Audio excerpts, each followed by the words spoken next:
Bienvenue à tous pour ce nouveau rendez-vous expert consacré à l'actualité du droit de la construction. Au cours des 3 derniers mois, les juridictions judiciaires ont rendu des décisions qui impactent directement vos pratiques sur des sujets tels que la garantie décennale, la sous-traitance, les assurances ou bien encore la réception. Pour décrypter ces arrêts, j'ai le plaisir d'accueillir aujourd'hui Maître Cyril Croix, avocat au barreau de Paris au sein du cabinet LMT Avocat. Alors, avant de vous laisser la parole, maître, je rappelle aux participants que vous avez à tout moment la possibilité de poser par écrit vos questions via la boîte de dialogue ouverte sur la droite de votre écran. Maître, je vous laisse la parole. Bonjour à tous, je vous remercie d'être présent pour ce nouveau webinaire consacré à l'actualité de droit de la construction. Je vais couper mon écran pour des questions de fluidité. Donc n'hésitez pas, effectivement, comme cela vient de vous être dit, de poser des questions si cela vous semble nécessaire au cours de ce nouveau webinaire. Donc, aujourd'hui, dans ce webinaire, j'ai sélectionné pour vous 9 décisions qui ont été rendues lors du dernier trimestre, qui évoquent, comme cela vient de vous être dit, la garantie décennale, la question des éléments photovoltaïques, les questions d'assurance, de sous-traitance, de réception et de notion d'impropriété. Pour commencer cette session, j'ai sélectionné pour vous un arrêt qui a été rendu par la 3e chambre civile de la Cour de cassation le 11 septembre 2025 sous le numéro 24 10 139 qui concerne effectivement la garantie décennale et la cause inconnue des désordres. Pour débuter, pour se mettre en jambe sur ce webinaire, je vous ai remis les dispositions de l'article 1792 du Code civil, lequel dispose, comme vous le savez, que tout constructeur d'un ouvrage est responsable de plein droit envers le maître de l'ouvrage ou l'acquéreur de l'ouvrage des dommages, même résultant d'un vice du sol qui compromettent la solidité de l'ouvrage ou qui, l'affectant dans l'un de ses éléments constitutifs ou l'un de ses éléments d'équipement, le rendent impropre à sa destination. Une telle responsabilité n'a donc point lieu si le constructeur prouve que les dommages proviennent d'une cause étrangère. C'est l'alinéa 2 de cet article 1792. Donc cet article crée donc une présomption de responsabilité dont les constructeurs ne peuvent s'exonérer qu'en prouvant l'existence d'une cause étrangère. La cause étrangère est assimilée par la jurisprudence à la force majeure, le fait d'un tiers ou l'immixtion du maître de l'ouvrage, à la condition que cette immixtion soit fautive.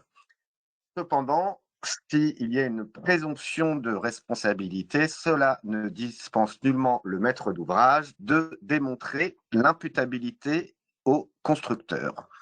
L'article 1792 du Code civil édicte donc une présomption de responsabilité sans faute, mais il n'édicte pas pour autant une présomption d'imputabilité, ce qui oblige le maître de l'ouvrage à établir un lien d'imputabilité entre le désordre et l'activité du constructeur, sauf pour celui-ci à prouver une cause étrangère. C'est les dispositions claires d'un arrêt du 29 juin 2022 rendu par la Cour de cassation. Donc, nécessité pour le maître de l'ouvrage d'établir un lien d'imputabilité entre le désordre et l'activité du constructeur. La décision commentée donc du 11 septembre 2025 vient faire légèrement évoluer ce principe de l'imputabilité et de la nécessité de démontrer cette imputabilité. En l'espèce, un maître de l'ouvrage a fait construire une maison d'habitation dont les travaux ont été réceptionnés, donc la garantie décennale était susceptible de s'engager du fait de cette réception. Quelques mois après la réception, un incendie a totalement détruit la maison. Un expert judiciaire a été désigné et l'expert judiciaire a identifié le tableau électrique comme l'origine probable du sinistre. C'est-à-dire qu'il ne se prononce pas de manière certaine, mais l'expert a évoqué une origine probable du sinistre sans pour autant pouvoir en préciser la cause exacte. Les acquéreurs du pavillon ont sollicité l'application de la garantie décennale fondée donc sur la présomption de responsabilité. La cour d'appel qui avait été saisie a rejeté la demande des acquéreurs fondée sur la garantie décennale et sur la présomption de responsabilité au motif que, je vous ai repris le raisonnement de la cour d'appel. Donc, la cour d'appel avait rejeté la garantie décennale au motif que l'imputabilité entre le tableau électrique et un éventuel vice de construction ou une non-conformité à la charge de l'entrepreneur n'était pas démontrée avec certitude. Donc, du fait de cette impossibilité de connaître l'origine exacte de l'incendie, la Cour d'appel avait estimé que la garantie décennale n'était pas applicable en l'état. La Cour de cassation saisie a invalidé le raisonnement de la Cour d'appel au motif que, et je vous ai également repris les termes exacts de l'arrêt rendu par la Cour de cassation, donc qui infirme l'arrêt d'appel, au motif que s'agissant du lien d'imputabilité, il suffit au maître de l'ouvrage d'établir qu'il ne peut être exclu au regard de la nature ou du siège des désordres, que ceci soit en lien avec la sphère d'intervention du constructeur recherché, et que lorsque l'imputabilité est établie, la présomption de responsabilité décennale ne peut être écartée au motif que la cause des désordres demeure incertaine ou inconnue. La cause, le constructeur ne pouvant alors s'exonérer en démontrant que le désordre sont dus à une cause étrangère. Donc, c'est vraiment une nouveauté apportée par cette décision du 11 septembre 2025, selon laquelle donc l'imputabilité du désordre n'exige plus l'identification précise de sa, mais seulement l'impossibilité d'exclure son rattachement à l'intervention du constructeur. Donc une décision vraiment importante, favorable au maître de l'ouvrage, qui a uniquement faire valoir le fait que le dommage provient de manière possible de l'intervention du constructeur. À charge pour le constructeur, s'il souhaite contester ce moyen, de démontrer l'existence d'une cause étrangère, ce qui est relativement difficile. Donc, c'était la première décision rendue le 11 septembre 2025 sur la garantie décennale et son application lorsque la cause du dommage, du désordre, demeure inconnue. La deuxième décision que je vous ai indiquée dans ce webinaire a été rendue par la troisième chambre civile de la Cour de cassation le 25 septembre 2025 sous le numéro 23 22 955 et concerne la question des équipements et des installations photovoltaïques. Donc une décision importante puisque la jurisprudence rend régulièrement des décisions longuement commentées sur la question des éléments photovoltaïques. Donc, selon l'article 1792 du Code civil, la garantie décennale des constructeurs ne s'applique qu'en cas de construction d'un ouvrage, étant précisé qu'à aucun moment dans le Code civil ni ailleurs, la notion d'ouvrage est définie. La conséquence de cette absence de définition a été que les garanties légales des constructeurs ont été appliquées par les juridictions à tout type de travaux, y compris des travaux pour lesquels le législateur de 1974 n'avait pas prévu l'application, comme l'installation de machines, l'installation de process industriels, voire parfois de travaux de génie civil. Conséquence donc de cette extension de l'application des garanties décennales, des garanties légales à des travaux qui ne rentraient pas initialement dans la loi de 1974 et son application extensive faite par les tribunaux, le législateur a voulu limiter cette application extensive de la notion d'ouvrage et dont la conséquence était l'application quasi systématique des garanties légales à toutes sortes de travaux. C'est dans ces conditions que a été prise l'ordonnance numéro 2005-658 du 8 juin 2005 qui a créé l'article 1792-7 du Code civil Alors, selon lequel, je l'ai repris en totalité, cet article 1792-7, selon lequel ne sont pas considérés comme des éléments d'équipement d'un ouvrage au sens de 1792, 1792-2, 1792-3 et 1792-4, les éléments d'équipement, y compris leurs accessoires, dont la fonction exclusive est de permettre l'exercice d'une activité professionnelle dans l'ouvrage. Cet article 1792-7 exclut donc des garanties légales les éléments d'équipement dissociables ou non, dont la fonction exclusive est de permettre l'exercice d'une activité professionnelle dans l'ouvrage. Exclusion des garanties légales pour tout ce qui est process industriel et éléments d'équipement en vue d'une exploitation industrielle professionnelle. Particulièrement, cet article a été mis en avant concernant les installations photovoltaïques. Sur ce point, la Cour de cassation fait une application restrictive de l'article 1792-7 et donc applique les garanties légales pour les panneaux photovoltaïques posés en toiture. En effet, généralement, la position de la Cour de cassation est que ces panneaux photovoltaïques relèvent des garanties décennales. Lorsque ces panneaux sont intégrés en toiture d'un immeuble, ils ne sont dès lors pas considérés comme des équipements de l'ouvrage.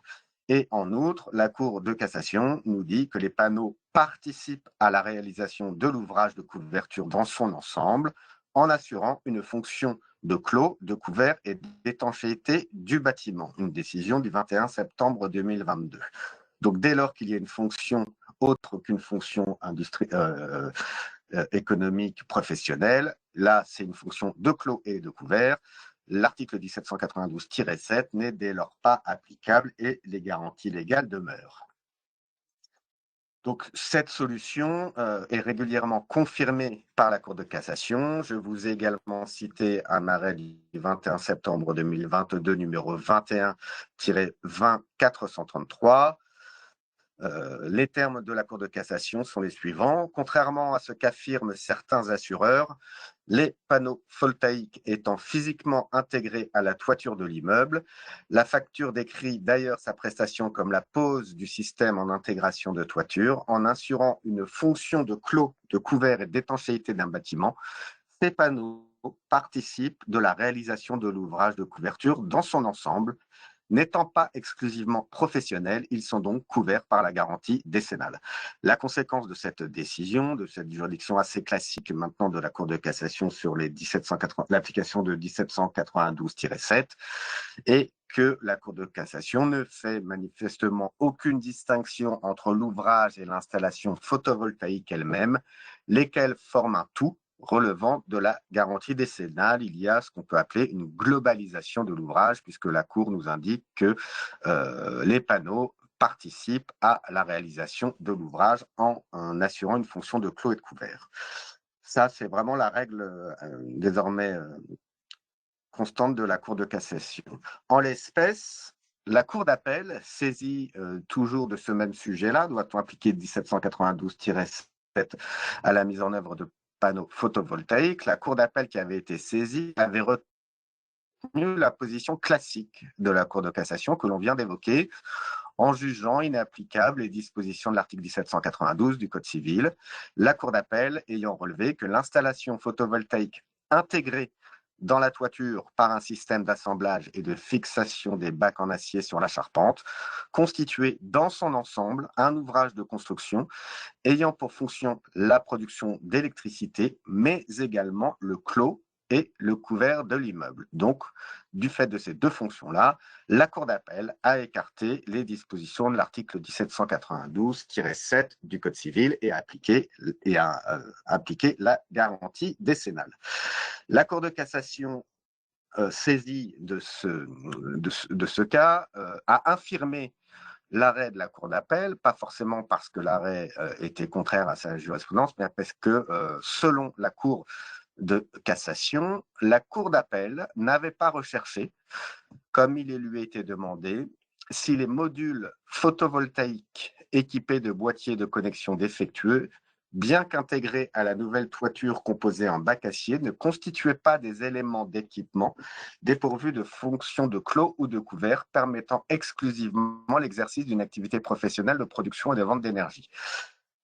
La Cour d'appel de renvoi devra se prononcer sur le fait de savoir si l'installation photovoltaïque concernée est un élément d'équipement de l'ouvrage constitué par la nouvelle toiture et devra également déterminer la fonction de cet élément d'équipement dans cet ouvrage, à savoir s'il s'agit d'une fonction exclusivement à fonction industrielle.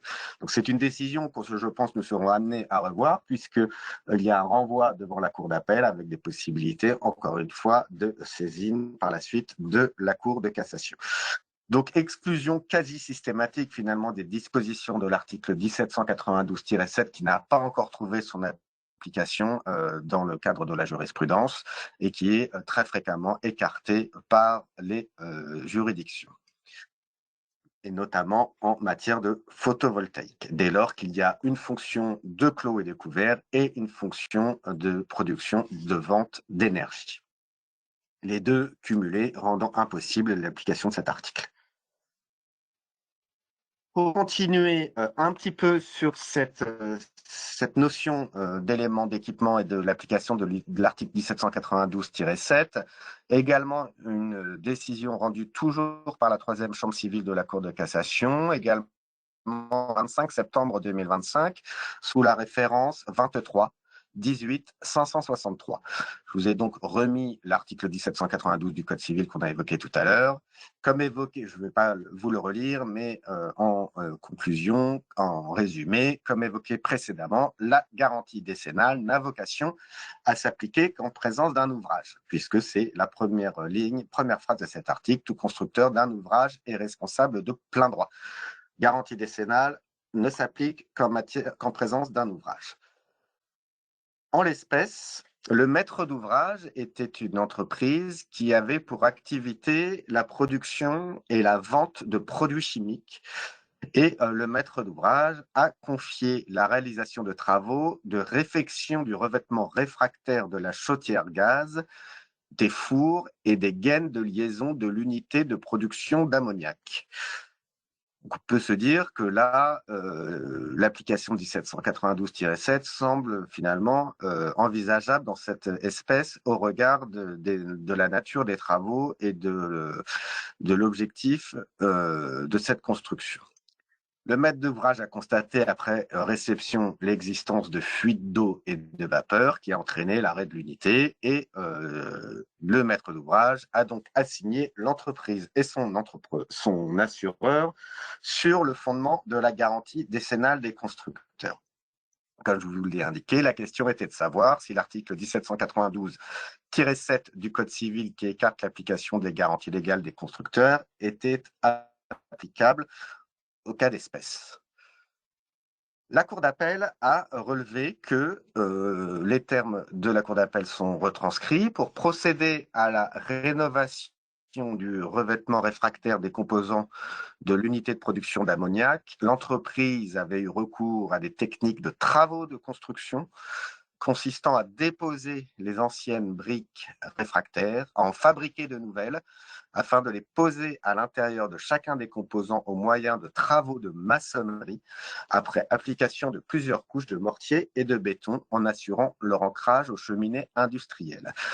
Au regard de l'ampleur de ces travaux, donc qui sont bien décrits, des travaux de maçonnerie, qui sont des travaux lourds, des travaux de construction, comme l'indique elle-même la Cour d'appel, elle en a tiré la conséquence que les travaux s'apparentent bien à la construction d'un ouvrage neuf dans son ensemble. Et ce n'est pas donc une injonction d'éléments d'équipement. C'est la construction, les travaux étaient d'une telle ampleur qu'il s'agissait bien de la construction d'un ouvrage neuf. Mais dès lors, s'il s'agit de la construction d'un ouvrage et non la simple adjonction d'éléments d'équipement, qu'en est-il de la fonction exclusivement professionnelle de cet ouvrage ? Et pour la Cour de cassation, finalement, cette question n'avait plus d'intérêt dès lors que la notion d'ouvrage a été retenue. En effet, l'exclusion de la garantie décennale prévue expressément à l'article 1792-7 ne s'applique qu'aux éléments d'équipement y compris leurs accessoires, dont la fonction exclusive est de permettre l'exercice d'une activité professionnelle dans l'ouvrage. Or, comme cela a été indiqué, les travaux sont d'une telle ampleur qu'il s'agit de la construction d'un ouvrage dans son ensemble. Il ne s'agit nullement d'éléments d'équipement, qui sont la seule référence visée aux dispositions de l'article 1792-7, s'agissant bien de travaux de construction d'un ouvrage, et lui, l'ouvrage n'est pas concerné par l'exclusion de l'article 1792 du Code civil. En conséquence, l'article 1792-7 ne s'applique pas et les désordres relèvent de la garantie décennale, peu importe le caractère exclusivement professionnel de l'ouvrage construit. Une décision importante qui vient de faire une distinction entre éléments d'équipement, construction d'un ouvrage et les conséquences que cela peut entraîner sur l'application des garanties légales. Dès lors qu'il s'agit de la construction d'un ouvrage, les garanties légales demeurent, puisque l'article 1792-7 ne fait référence qu'aux éléments d'équipement qui ont une fonction professionnelle. Voilà, une décision importante donc rendue le 25 septembre 2025. Je poursuis cette présentation, toujours une décision rendue le 25 septembre 2025 sous le numéro 24 10 517 qui concerne la notion de risque futur. Pareil, un sujet qui revient régulièrement dans notre webinaire, cette notion-là étant sujet à de nombreuses décisions. Je vous ai remis la règle en cas de désordre futur. Pour que la garantie décennale puisse s'appliquer, il faut bien évidemment avoir interrompu le délai de forclusion par le biais d'une assignation, mais aussi que le désordre se manifeste obligatoirement de manière certaine dans le délai de garantie décennale. Ce sont des décisions rendues en 2021, mais c'est une jurisprudence désormais bien établie de la Cour de cassation. Un désordre futur peut relever de la garantie décennale des constructeurs à la condition que le désordre se manifeste de manière certaine dans le délai de garantie décennale. Le délai décennal étant un délai d'épreuve, la responsabilité pesant de plein droit sur les constructeurs n'a donc lieu que pour les dommages dont il est établi qu'ils ont atteint avant son expiration le degré de gravité décennale, une décision de janvier 2003 et une autre décision de 2018 selon laquelle il peut être dérogé à ce principe au motif que la cause des désordres a été identifiée à l'intérieur du délai décennal. Peu importe que la cause ait été identifiée dans le délai décennal, ce qu'exige la Cour de cassation, c'est que les désordres se manifestent obligatoirement dans le délai de garantie décennale. La conséquence est donc l'apparition certaine du désordre de gravité décennale dans le délai de garantie qui permet l'application des garanties légales. En l'espèce, nous avons un maître d'ouvrage qui a construit une maison d'habitation. Les travaux ont été réceptionnés en 2006, puis vendus par la suite.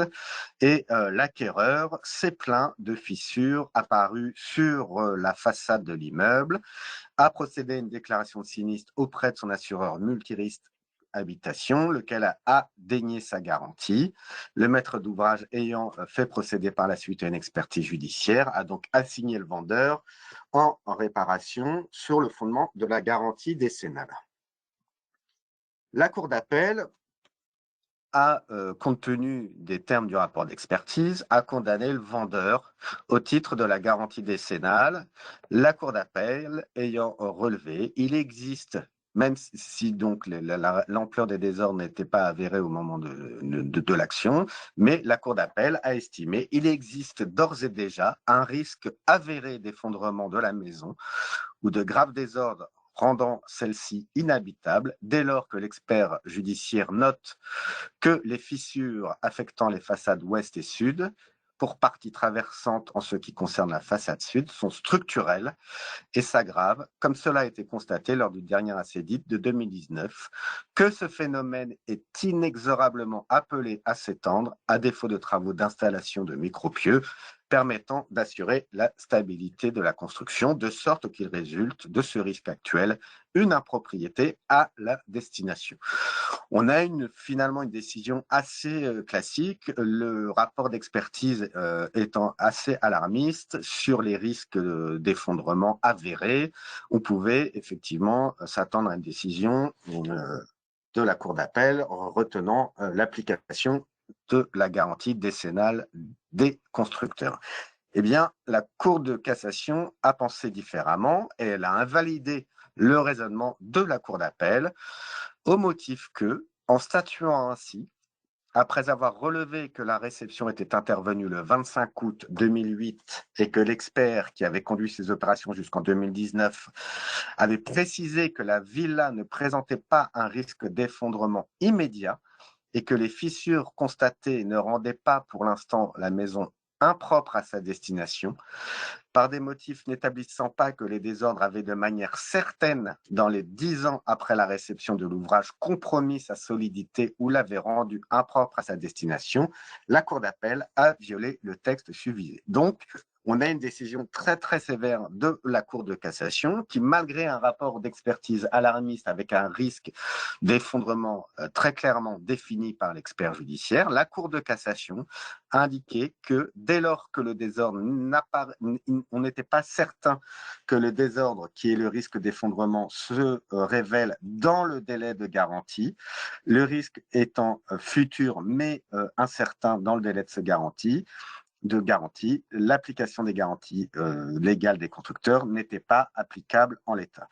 Une décision, je vous dis, sévère, d'autant qu'on a l'habitude dans d'autres décisions de la Cour de cassation qui reconnaît le caractère décennal d'un désordre et qui ne constitue un risque lorsqu'il y a un risque d'atteinte à la sécurité des personnes. Tout ce qui peut être les règles d'hygiène, comme on l'avait évoqué précédemment, et un risque olfactif, etc., etc. La Cour de cassation avait retenu la possibilité de retenir l'existence d'une garantie décennale en cas d'atteinte à la sécurité des personnes. Là, le rapport d'expertise est vraiment très inquiétant. Malgré cela, la Cour de cassation a estimé que le risque n'étant pas apparu de manière certaine dans le délai de 10 ans, la garantie décennale des constructeurs était inapplicable. Une petite précision sur cette application et sur cette caractéristique de la Cour de cassation qui est différente des juridictions administratives, puisque les juridictions administratives n'appliquent pas le même raisonnement et permettent d'engager la responsabilité décennale des constructeurs liée par un contrat de droit administratif, y compris lorsque le désordre intervient postérieurement à l'expiration du délai de garantie, mais lorsque la cause et le risque est identifié pendant le délai de garantie, les juridictions administratives, elles, font le choix d'appliquer la garantie décennale, même si le risque n'est pas apparu dans le délai de garantie. Donc, c'est toujours cette distinction très importante entre les juridictions judiciaires et les juridictions administratives. Les juridictions judiciaires exigeant que le désordre apparaisse de manière certaine dans le délai de garantie. Je poursuis avec un arrêt rendu le 23 octobre 2025 sous le numéro 23 18 771 qui concerne la notion d'impropriété à la destination et la question de la performance énergétique. Comme la notion d'ouvrage, la notion d'impropriété n'est pas non plus définie par les textes et elle s'apprécie au cas par cas, on va dire, par les juges, la Cour de cassation se limitant à vérifier que les premiers juges ont bien fait référence dans leur décision à cette notion d'impropriété pour qualifier ou non un dommage de nature décennale. Voilà, l'impropriété est jugée au cas par cas. Le seul fait, par exemple, qu'un désordre soit grave n'est pas suffisant à reconnaître l'existence d'une impropriété, ce qui pourrait être le cas dans notre décision précédente. Effectivement, le désordre était grave, mais l'impropriété n'était pas démontrée dès lors que le désordre n'était pas apparu dans le délai de garantie. Donc là, il ressort de la jurisprudence que l'impropriété doit s'apprécier par rapport à l'ensemble de l'immeuble et non dans l'un de ses éléments d'équipement. Dans ces conditions, un désordre peut rendre un ouvrage particulier impropre à sa destination, alors qu'il n'aura pas cette gravité pour un autre immeuble dont la destination n'est pas identique. Je vous ai cité une jurisprudence qui date de 2012, mais qui est assez caractéristique de cette distinction qui doit être faite. La Cour de cassation avait jugé, attendu d'autre part qu'ayant relevé que les désordres esthétiques généralisés des façades, donc généralement des désordres esthétiques sont exclus des garanties décennales, que les désordres esthétiques généralisés des façades qui affectaient sensiblement son aspect extérieur devaient être appréciés par rapport à la situation particulière de l'immeuble qui constituait l'un des éléments du patrimoine architectural de la commune de Biarritz et souverainement retenu que ces désordres portaient une atteinte grave à la destination de l'ouvrage. La Cour d'appel a pu, par ces seuls motifs, en déduire qui justifiait la mise en œuvre de la responsabilité décennale. Donc, une application finalement de l'impropriété selon la destination de l'ouvrage. Il en résulte que la propriété de l'ouvrage à sa destination doit s'apprécier par rapport à sa destination découlant de son affectation telle qu'elle résulte de la nature des lieux ou de la convention des parties. Une décision qui date de 2015. La question soumise à la Cour de cassation était la notion d'impropriété à la destination en cas de performance énergétique insuffisante. En effet, en l'espèce, un constructeur de maison avait vendu son bien avec un diagnostic de performance énergétique annexé à l'acte authentique de vente, mentionnant un niveau de performance énergétique de classe C. Je vous indiquais que c'était vraiment la moyenne haute, classe C, donc des très bonnes performances énergétiques étaient annoncées par le constructeur vendeur.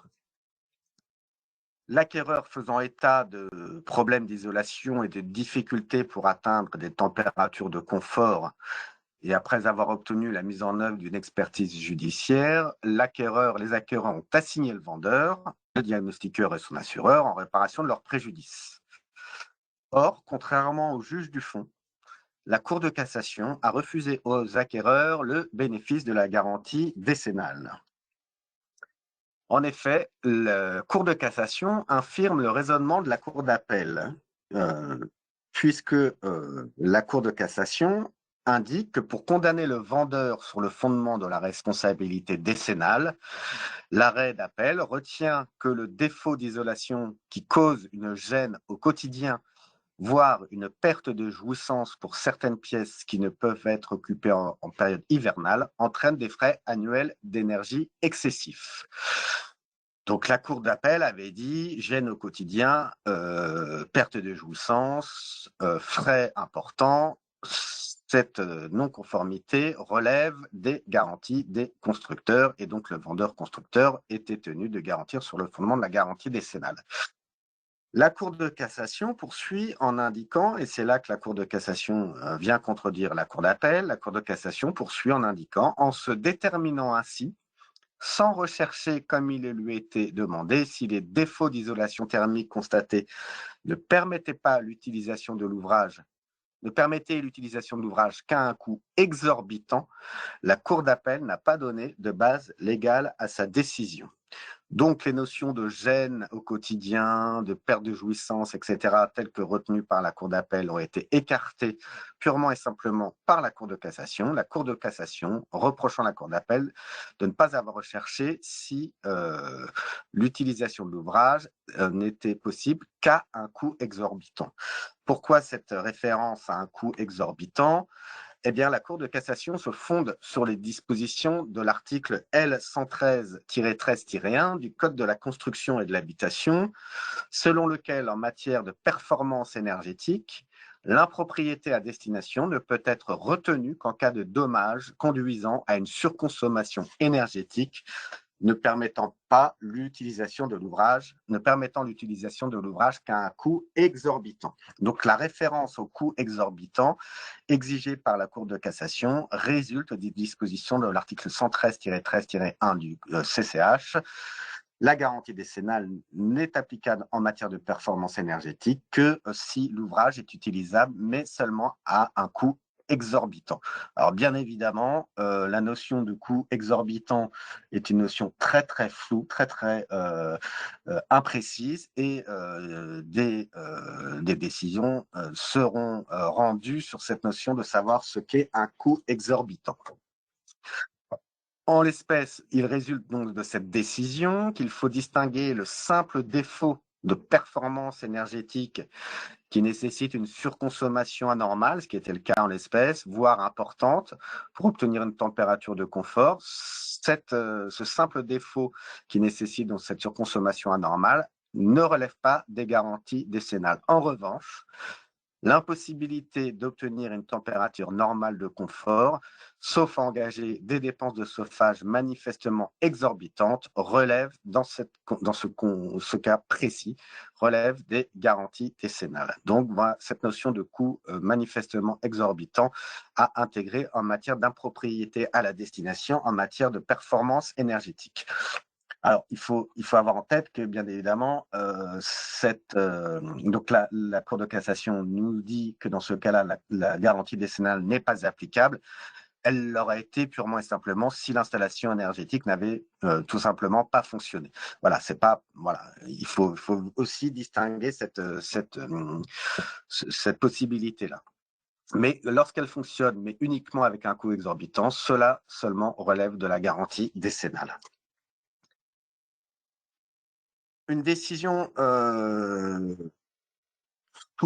importante en matière d'interruption de prescription, une position classique de la Cour de cassation qui m'a paru toutefois nécessaire de rappeler en matière de prescription biennale assureur-assuré.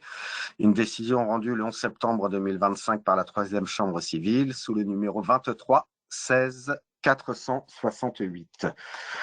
La prescription biennale assureur-assuré est issue de l'article L114-1 du Code des assurances, lequel dispose que toute action dérivant d'un contrat d'assurance sont prescrites par 2 ans à compter de l'événement qui y donne naissance.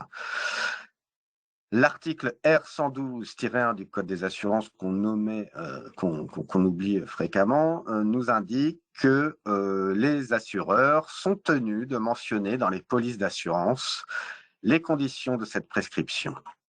Soit le législateur, en intégrant cet article 111-1, le pouvoir réglementaire, n'avait pas prévu de sanctions applicables en cas de non-respect de cette obligation de faire référence aux causes interruptives de prescription.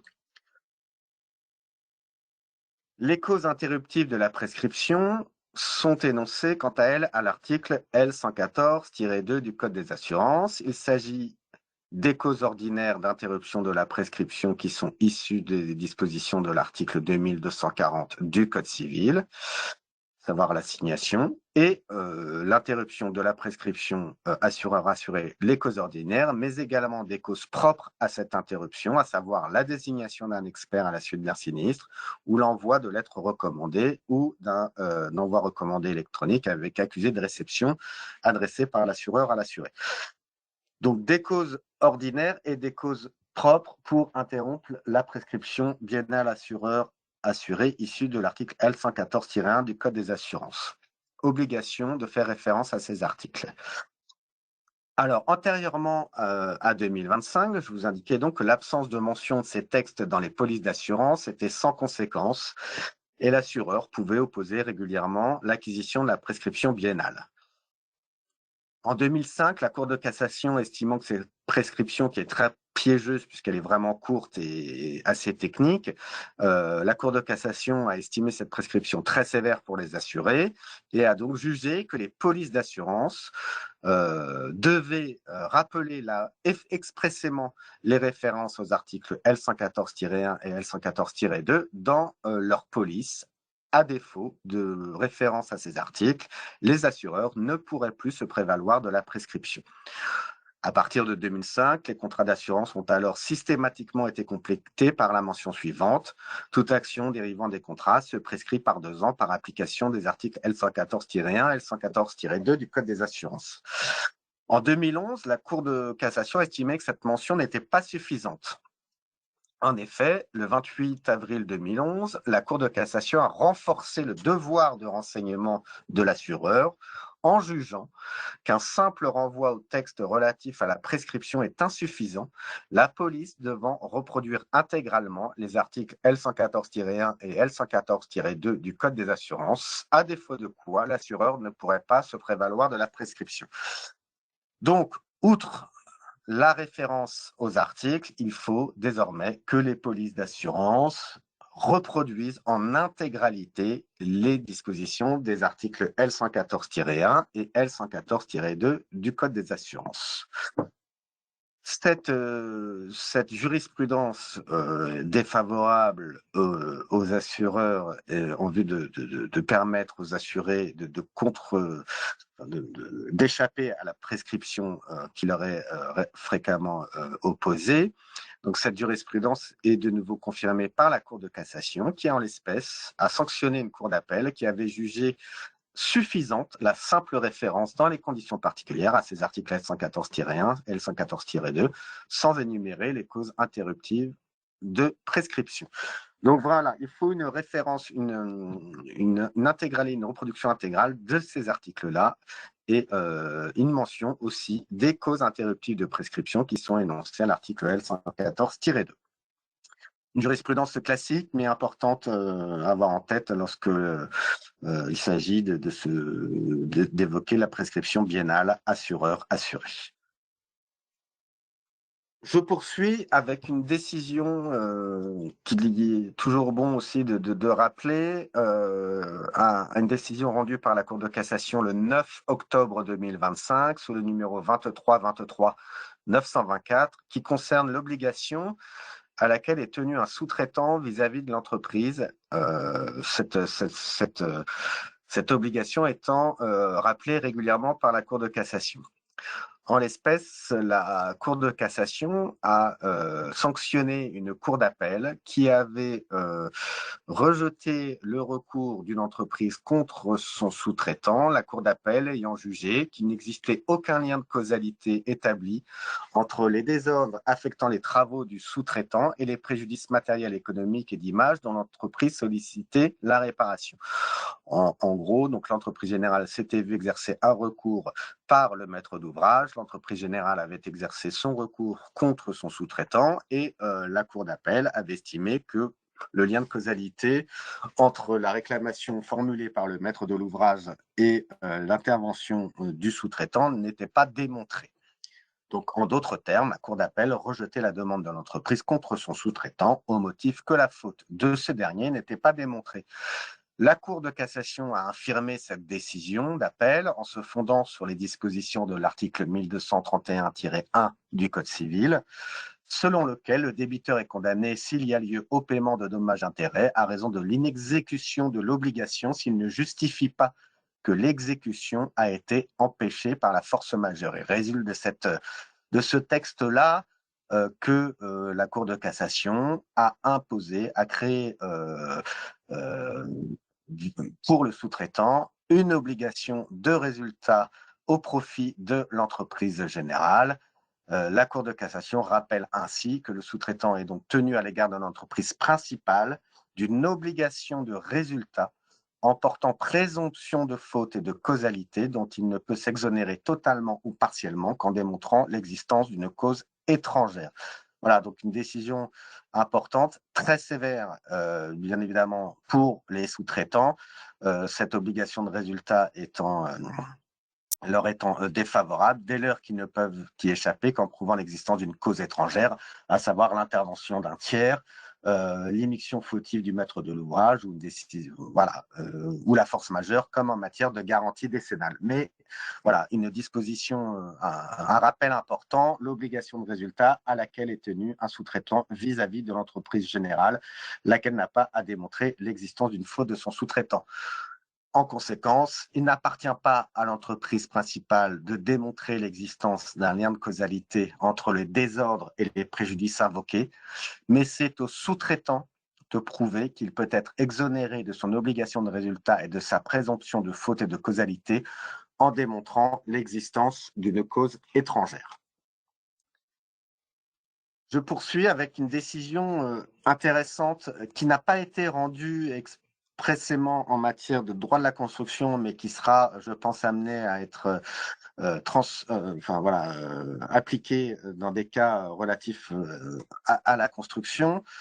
C'est une décision en plus rendue par la troisième chambre civile de la Cour de cassation, qui est celle qui rend l'ensemble des décisions applicables en matière de construction et d'assurance. Pourquoi cette décision a été rendue par la troisième chambre? Puisqu'on parle d'un rapport d'expertise amiable entre assureurs. Donc, c'est une décision rendue le 15 octobre 2025 sous le numéro 24 15 281. Ça concernait particulièrement une vente automobile, mais ayons en tête que c'est susceptible de s'appliquer au droit de la construction. Il est acquis qu'il est désormais possible de se prévaloir d'un rapport d'expertise judiciaire contre une partie qui n'était pas partie des opérations d'expertise. Ça, c'est la règle désormais habituelle. Un rapport d'expertise d'expertise judiciaire peut être opposable à une partie qui n'était pas attrait aux opérations d'expertise.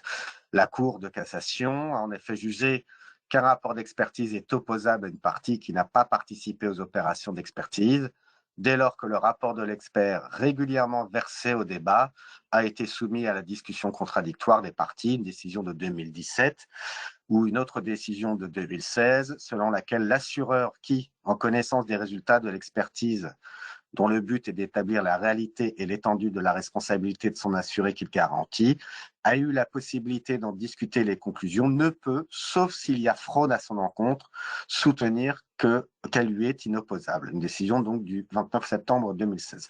Donc, possibilité de se prévaloir d'une expertise judiciaire à l'encontre d'une partie qui n'était pas qui ne participait pas aux opérations d'expertise. La question s'est posée régulièrement de savoir si on pouvait transférer ce raisonnement à un rapport d'expertise amiable.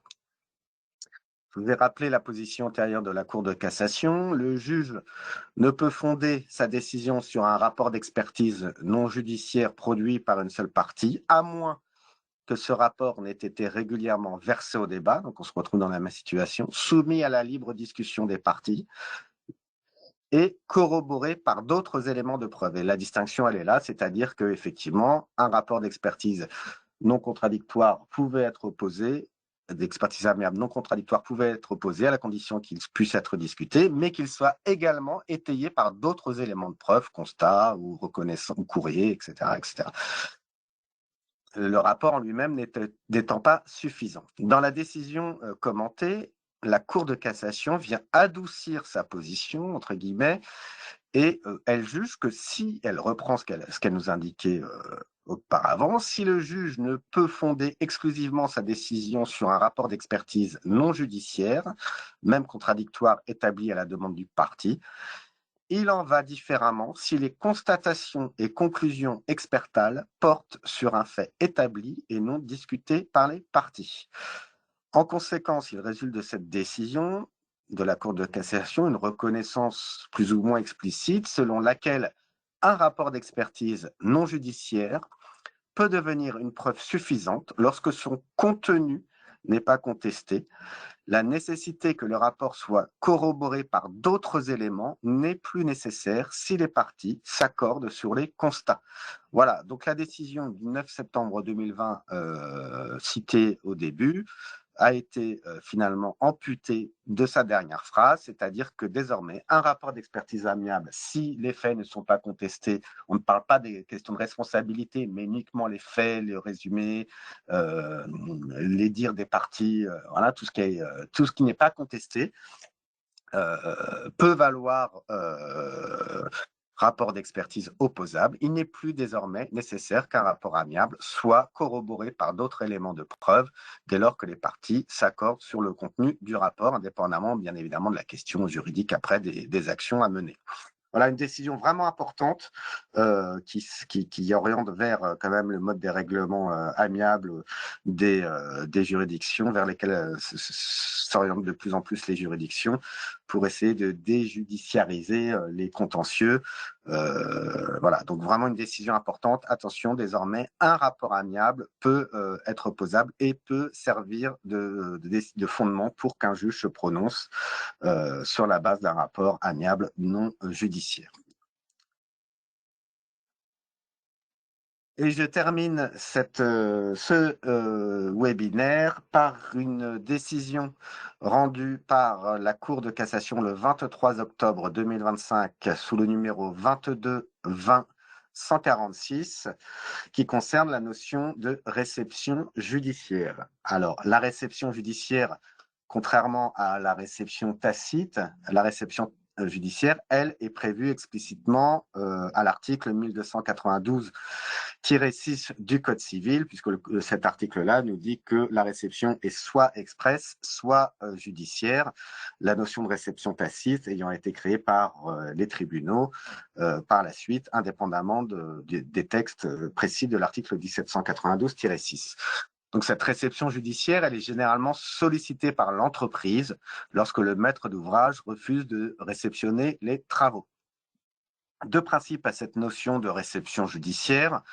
La réception judiciaire ne peut être prononcée lorsqu'une réception expresse est déjà intervenue. Donc, c'est donc la volonté du maître d'ouvrage qui prime, c'est-à-dire que s'il existe un procès-verbal express de réception qui serait par la suite contesté par l'entreprise qui souhaite faire établir une réception judiciaire, ce dernier n'a pas cette possibilité-là, la réception judiciaire n'étant pas possible s'il existe un PV express.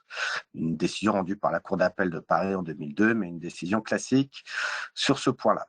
Et la réception tacite, la réception judiciaire, pardon, selon la Cour de cassation, ne peut être prononcée que si les travaux sont en état d'être reçus.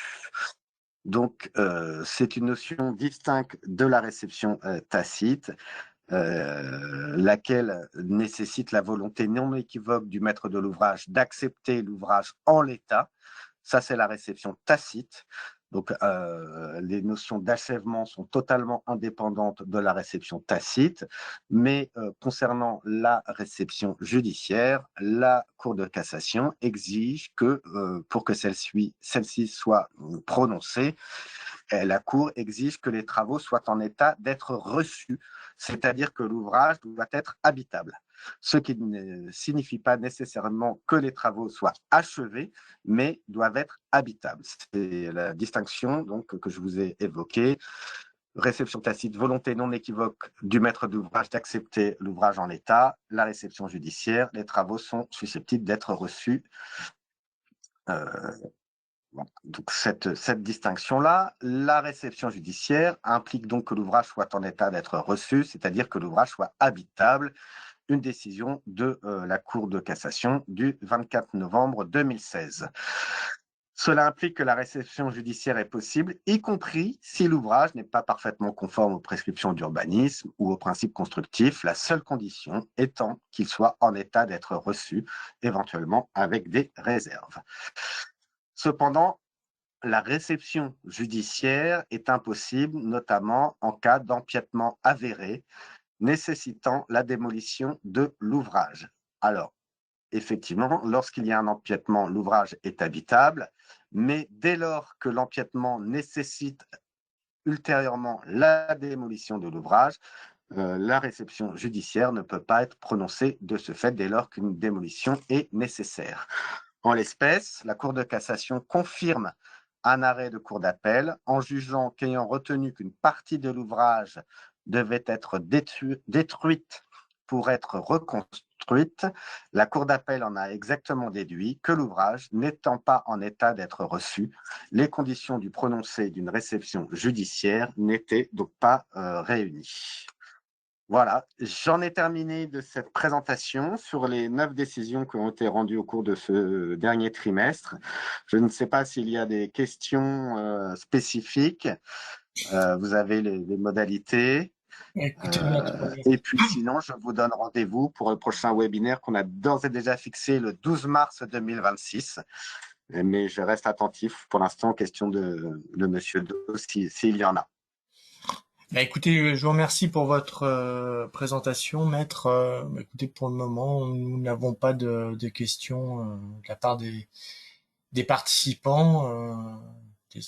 Vos propos, je pense, étaient suffisamment clairs pour et cette présentation des différents arrêts suffisamment claire. Donc, écoutez, Je pense Eh bien, qu'on peut écoutez, terminer sur ce point et puis je vous remercie donc les différents participants d'avoir assisté à ce webinaire et vous donne donc rendez-vous prochainement donc pour de nouveaux rendez-vous experts ainsi que pour le rendez-vous expert euh, le 12 mars. le 12 mars 2026.